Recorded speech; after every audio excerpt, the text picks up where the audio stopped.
Let's go ahead and start with Jalen Green. The shooting guard made his debut with the Phoenix Suns last night against the LA Clippers, got the dub, and my boy balled out. Let me read the stats out to y'all. 29 points, 3 rebounds, 3 assists, 2 steals, shot 50% from the field, hit 6 threes, and took 13 of them.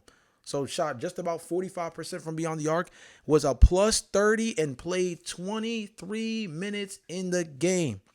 To me, a couple of the notes that I took down for this game, he looks super fluid in terms of his shot creation. One of his first baskets was a drive off the top of the key, attacking right at Ivica Zubac, finishing around him with real fluidity, and also was able to draw the foul for the and one. There was a couple of different situations where he had a lot of rim pressure off the dribble in pick and roll situations where I saw him just kind of playing very free and playing like somebody who desperately just wanted to get back on the floor, and he was playing with a certain level of urgency to remind the NBA why he was a former top 2 pick in the NBA draft. More so, one of the things that stood out to me was the 13 threes.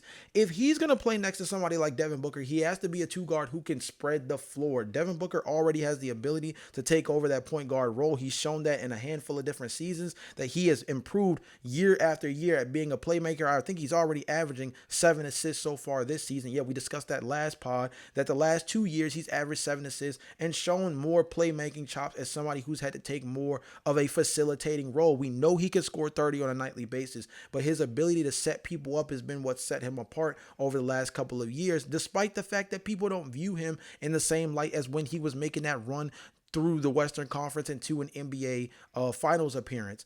Jalen Green is looking like a legitimate fit next to Devin Booker right now. Obviously, 1 game sample size, but one of the things that stood out to me, again, 13 3-point shot attempts, but all 6 of his 3-point attempts were catch and shoot opportunities within the flow of the offense, whether it was something in a fast break situation where he flared out to a corner and became a jump shot option, whether it was a situation where he was simply the swing pass man at the top of the key and was somebody who was readily available, feet set, hands ready, fires and just knocking down shots. And there was even his last 3-point that he made was a saved ball off a tip that was supposed to go out of bounds. It got saved, swung to him in the corner. He fires from beyond the arc, knocks it down, and after that, the Clippers have to call a timeout to regroup. They're down 99-77, and they have this camera pan go to Devin Booker where you can see him just smiling, shaking his head, and nodding like in real admiration. And it kind of signaled to me like, yo, this is the guy that we need.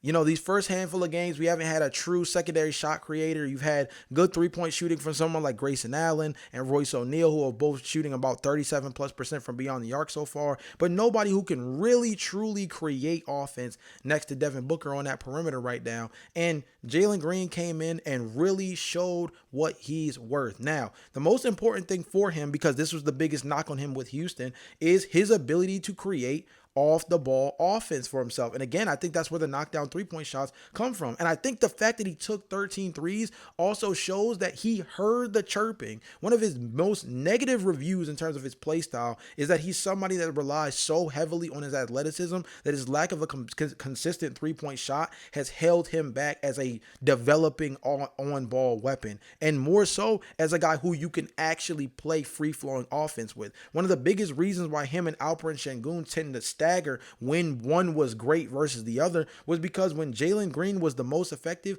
it was when Alperen Sengun was out and everything was running through him on ball. And as soon as you put Alperen Sengun back in the mix, Jalen Green took a little bit of a dip, and you could see that ability to play next to another star was the thing that ended up making him the odd man out when it came to getting somebody like Kevin Durant, where if you're going to have a second option or move somebody to a first option above Alperen Sengun, let it be one of the best scorers in the NBA, right? Let it be one of the best scorers in NBA history. Maybe not somebody like Jalen Green, who still is trying to develop a real on-ball and off-ball offensive identity. So I thought this was a great debut for him. Showed some mental growth, showed some physical steps in terms of being somebody coming off of an injury to start the season. Again, you missed the first handful of games to kick off the year. You think someone's going to come in rusty? Nope. He comes in, he's playing exactly like how he used to play with the Rockets, but with a little bit of extra sauce to it, kind of showing that he kind of read the room of what he needs to be in order to stick in the NBA. If Jalen Green is going to have a long-term career in this league, You can't be the Zach LaVine of the Minnesota Timberwolves, the high-flying dunk finisher. You have to be the Zach LaVine of the Chicago Bulls that became the 37% three-point shooter, one of the best backdoor slashers in the NBA, right?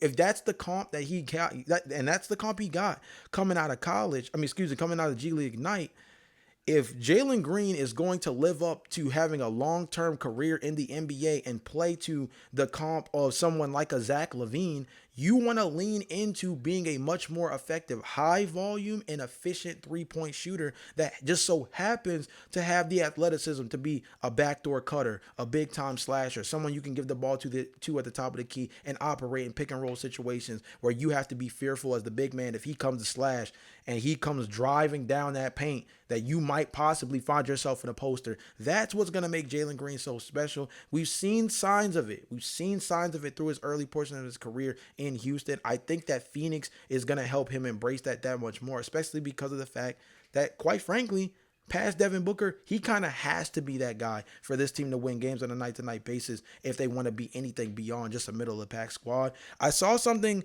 that I wanted to take note of, which is in the preseason, the over-under for the Phoenix Suns was 34.5 wins. I'm sorry, maybe this is just me going out on a limb, but I do not believe that with Devin Booker playing the way he's playing, with Jalen Green back healthy, Dylan Brooks healthy on the floor, you got Mark Williams, Royce O'Neal, Grayson Allen. If this team is firing on all cylinders with the way they've been shooting the three ball so far this season, you start to get some more rim protection from Mark Williams, hopefully see some development from guys like Kamal Maluach as well.